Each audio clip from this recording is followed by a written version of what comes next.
की कथा कहती है शिव मंदिर में अंदर गए कि नहीं गए पता नहीं, शिखर का दर्शन कर लिया वो भी काम चल जाएगा, मंदिर के सामने से निकल कर चले जाओगे वो भी काम चल जाएगा, या मुख से श्री शिवाय नमस्तुभ्यम कह लिया वो भी काम चल जाएगा, पंचाक्षर मंत्र नमः शिवाय कह लिया वो भी काम चल जाएगा, महामृत्युंजय मंत्र का जाप कर लिया वो भी काम चल जाएगा, तुम शिव के भक्त का भी नाम लेते हो, गण का भी नाम ले लेते हो तो वो भी काम चल जाएगा, तुम भगवान के किसी भक्त का ही नाम ले लो तो ही काम चल जाएगा। अरे हमारे पुष्टि मार्ग में, जिस मार्ग से हम जुड़े हुए हैं पुष्टि मार्ग में, जहां हमारा ब्रह्म संबंध हुआ है, उस पुष्टि मार्ग के अंतर्गत मेरे ठाकुर के चरणारविंद के अंतर्गत, मेरे ठाकुर जी की हवेली में, मेरे ठाकुर जी के निज भवन में, हवेली में, मंदिर में, ठाकुर जी के जहां पुष्टि सेवा होती है उस हवेली जी में सुबह शाम दोपहर में, राजभोग में, उत्थापन में, मंगला में, शयन में अगर कोई पद गाए जाते हैं तो वहां पर अष्ट सखाओं के छाप के पद गाते हैं, सूरदास जी के, कुम्भनदास जी के।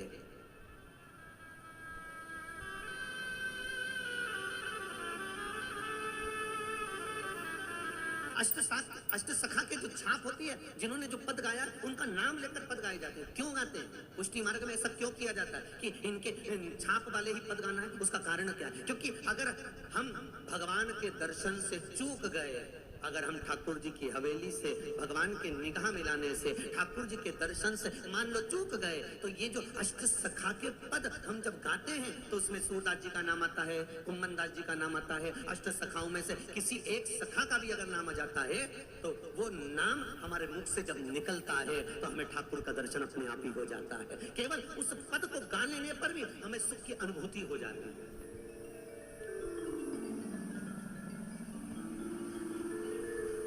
में कहा था किसी के चक्कर में मत पड़ो, शंकर के चक्कर में पड़ो।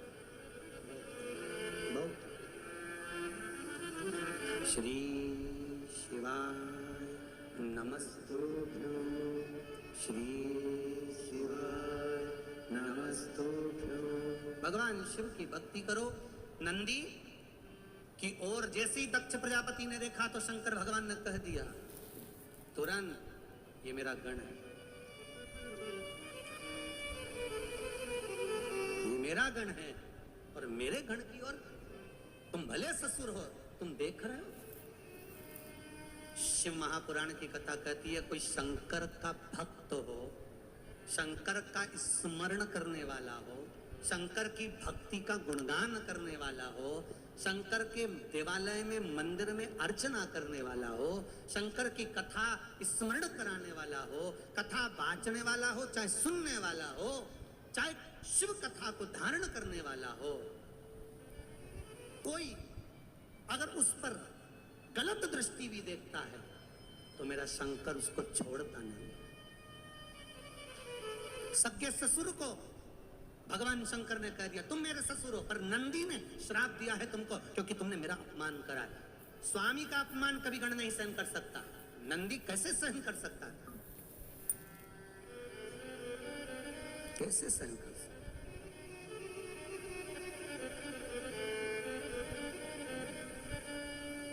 पति पत्नी का झगड़ा कक्ष में हो, कमरे में हो, वहां तक सीमित है, पर पति पत्नी का झगड़ा बाहर हो, मित्रों के सामने हो, दोस्तों के सामने हो, घर के परिवार वालों के सामने हो, ये ठीक नहीं है,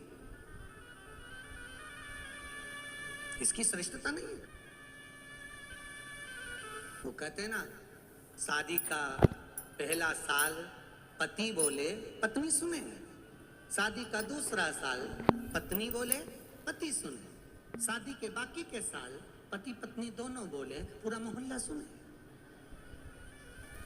इसमें श्रेष्ठता नहीं है ये कि पूरा मोहल्ला सुने। आप झगड़ो लड़ो, पर वहां तक जहां तक सीमितता, वहां तक जहां तक सीमितता का भाव।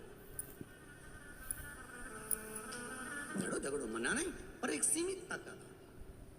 तुम मेरे ससुर हो, आपने मुझको अपमान करा, मुझे अपशब्द बोला, चल गया, पर जो मेरे साथ में है, जो मेरा सेवक है, जो मेरा मित्र है, जो मेरा सखा है, जो मेरा सेवा में लगा हुआ है, जो मेरी सेफ्टी में लगा हुआ है, वो मेरे लिए कैसे सुन सकता है? वो मेरे लिए कैसे जान सकता है?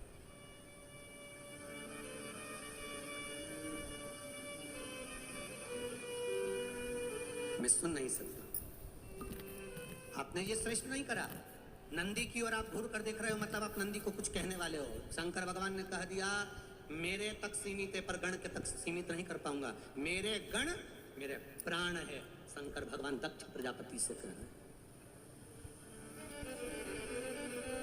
मेरे गण मेरे प्राण है, शिव कर।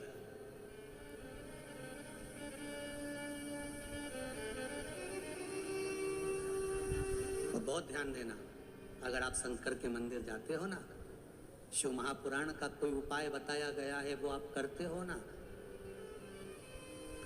शिव के मंदिर जाकर अगर प्रणाम करते हो, नमन करते हो, धूप लगाते हो, किसी मंदिर में जाकर सफाई करते हो, साफ करते हो।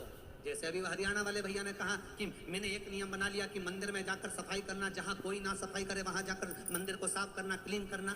आप मंदिर में जाकर अगर सफाई कर रहे हो, साफ कर रहे हो, मंदिर में पोछा लगा रहे हो, झाड़ू लगा रहे हो, उसका फल भगवान देगा। आप उसकी कथा संभालो, आप तो उसकी कथा संभालो। 2 बजे से 5 बजे तक कथा आती है, आस्था चैनल पर चल रही है, फेसबुक पर चल रही है, मोबाइल पर चल रही है, यूट्यूब पर चल रही है। आप तो उसकी कथा 2 बजे से 5 बजे तक संभालो, बाकी किस संभालने। सोमवार 16 सोमवार के व्रत जो होते हैं उसका विधान स्कंद पुराण में वर्णन है। 16 सोमवार जो 10 सोमवार है, इसका पुण्य जिस स्त्री ने व्रत करे, जिस कामना से करे, उसको प्राप्त होता है। ठीक है। 3 सोमवार का पुण्य उसके ससुराल पक्ष में, पूर्व में जिसने 16 सोमवार करे, संकट सोमवार करे, उसके खाते में जाते हैं। ध्यान देना, 3 16 सोमवार में से 3 सोमवार का पुण्य मायके में स्त्री ने, उस मायके पक्ष में जिसने 16 सोमवार संकट सोमवार करा होता है, उसके खाते में जाता है। 10 सोमवार का पुण्य हमारा।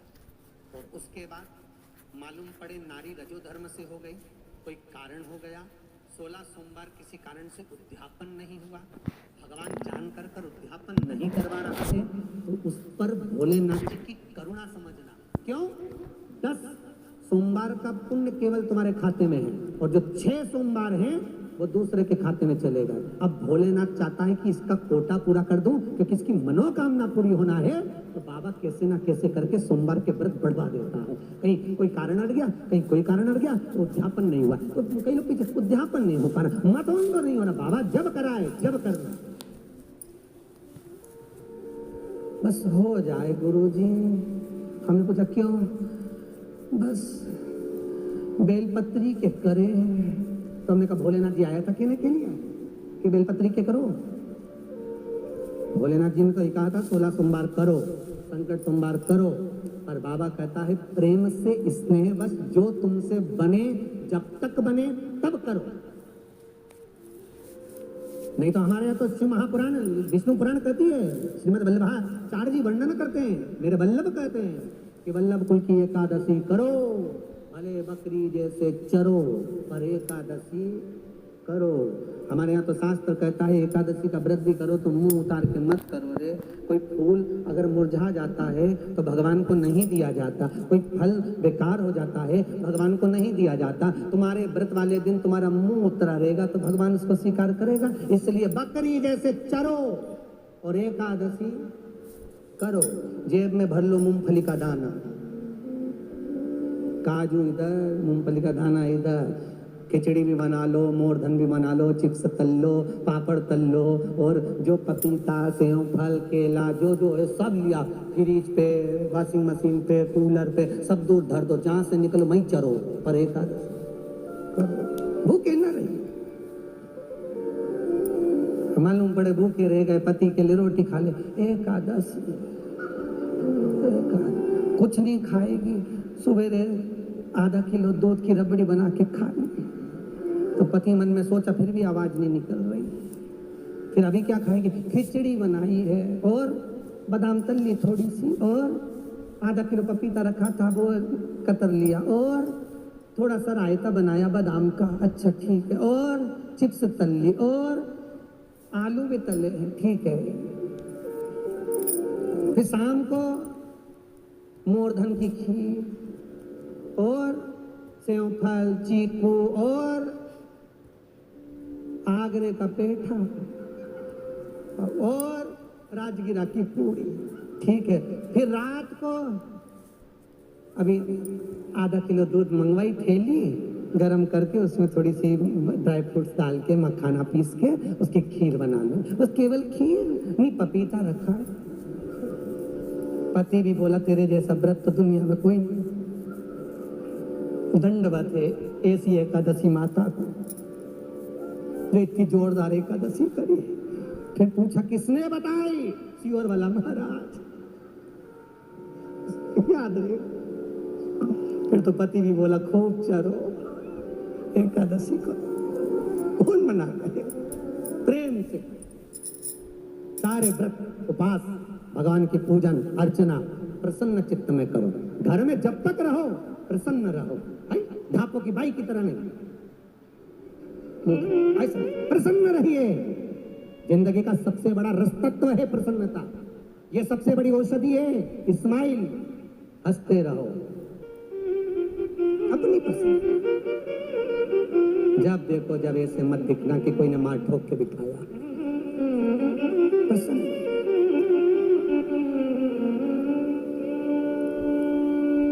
महाराज पार्वती जी की माता मैनावती कह रही, मां कहे कृपा करो ऐसी कोई शिव को समर्पित करने वाली, जो शंकर को दूं तो शिव मेरे दो कुल को तार दे। भगवान माता मैनावती के सती मैया जो जल कर भस्म हुई थी वही प्रकट गोदी में आई। देव ऋषि नारद ने भाग्य बता दिया, इसको जो पति मिलेगा भस्मी रमाने वाला, जटाजूट बांधने वाला, ऐसा वैसा सब बता दिया। मीनावती सोची अब बताओ क्या करे। हिमालय राज ने तो कह दिया बेटी नहीं ब्याऊंगा, के भाग्य में तो कहा तो बेटी ब्याऊंगा। इतने में देव ऋषि नारद बोले सारे अवगुणों की खान एक गुणवान है, कौन? तो के शंकर, उसी को बेटी ब्याह दो। पार्वती ने सुन लिया, बस शिव की आराधना करना। पार्वती अकेली ने नहीं सुना, नारद जी के वचन गंगा ने। घबराहट होने लगती हो एकदम, तुरंत घबराहट हो जाए, चाहे दिन में हो चाहे रात में हो, घबराहट उत्पन्न। तो उसके लिए धूमावती माता का नाम लीजिए और धूमावती माता के नाम से गुड़ की 7 टुकड़े कर लीजिए। गुड़ की जो बट्टी होती है उसके 7 टुकड़े कर लीजिए। और धूमावती माता के नाम से जहां पर गौरी और शंकर दोनों विराजमान हो, गौरी और शंकर का मंदिर यदि आप दर्शन करेंगे तो शंकर भगवान का जहां शिवलिंग हो और शिवलिंग के साथ में पार्वती जी शंकर के साथ नीचे ही बैठी हो, सामने दीवार पर या ऊंचाई पर।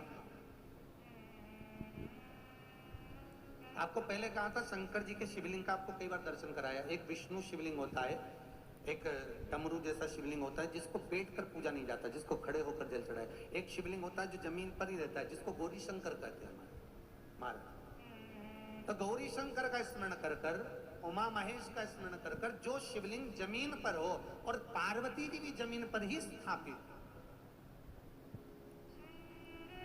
गौरी शंकर का स्मरण कर कर शुक्रवार के दिन शंकर भगवान पर प्रदोष काल में समय के शाम के समय पर सूर्य अस्त के कुछ ही क्षण में वो गुड़ की डिलियां आप शंकर भगवान को चढ़ा दीजिए और गौरी माता का स्मरण कर कर उसको उठाकर ले आइए। जिस दिन उठाकर लेकर आए, शनिवार रविवार सोमवार मंगलवार ऐसे 7 दिन लगातार दरवाजे के बाहर उसी शिव मंदिर के द्वार पर बैठकर आप वो गुड़ की डली को खा लीजिए। महाराज जिंदगी में कभी घबराहट नहीं हो सकती, सिर दर्द नहीं हो सकता, बेचैनी नहीं हो सकती और पसीना नहीं आ सकता घबराहट के कारण। रात को चक सो आनंदमय, पर गौरी शंकर होना चाहिए।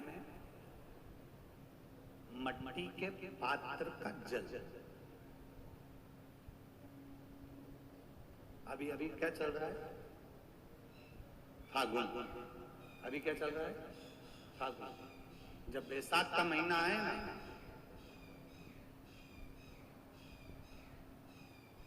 जितने यहाँ बैठे और जितने आस्था चैनल पर सुन रहे और जितने फेसबुक यूट्यूब पर कथा श्रवण कर रहे, जितने मोबाइलों पर देख रहे हैं, प्रयास करना बैसाख के महीने में मिट्टी के पात्र में जो रात्रि भर जल रखा हो, मिट्टी के पात्र में अगर आपके पास में घड़ा हो, हंडा हो, नी हो तो दिया हो, दीपक हो, कुल्लड़ हो, कोई भी तुम्हारे पास में जो मिट्टी का पात्र उसमें जल भरना, वो जल बैसाख के महीने की किसी भी सोमवार के दिन, किसी भी सोमवार के दिन, बैसाख महीने या किसी प्रदोष के दिन या बैसाख महीने के शिवरात्रि के दिन, वो मिट्टी के पात्र का जल अपने घर के प्रत्येक व्यक्ति का स्पर्श कराकर उस मिट्टी के पात्र के जल को तांबे के पात्र में डाल लीजिए और घर के प्रत्येक व्यक्ति का स्पर्श करा लीजिए और शंकर भगवान पर कुंडकेश्वर महादेव के नाम से समर्पित करिए। कुंडकेश्वर महादेव। कभी जीवन में पीछे पलट कर देखने की जरूरत नहीं पड़ेगी, आप उन्नति की सीढ़ी की ओर बढ़ते चले जाएंगे। बैसाख महीने में मट्टी के पात्र का जल भगवान शंकर को समर्पित होना चाहिए, उसका सुख हमारे जीवन को एक आनंद फल प्रदान।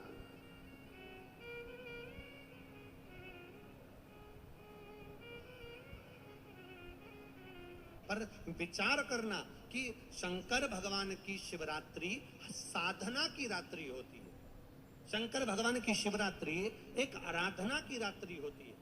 हमने पहले भी कथाओं में कहा, हर महीने शिवरात्रि आती है, प्रत्येक महीने शिवरात्रि पड़ती है और प्रत्येक महीने की शिवरात्रि पर अगर आपसे बन सके, आप दुनिया में अगर आपके पास में लोग कहें कि ये बहुत गरीब व्यक्ति है, बहुत साधारण व्यक्ति है, इसके पास धन नहीं है, वैभव नहीं है, सत्ता नहीं है, इसके पास खुद का मकान नहीं है, इसके पास खुद की प्रॉपर्टी नहीं है, इसके पास खुद की दुकान नहीं है, दूसरे के यहाँ काम करता है, इसके पास कुछ भी नहीं है, हम उनसे कहेंगे 12 महीने शिवरात्रि आती है, 5 जगह पर चढ़ाई हुई बेलपत्र, आप एक वर्ष 12 शिवरात्रि का एक नियम ले लो, 5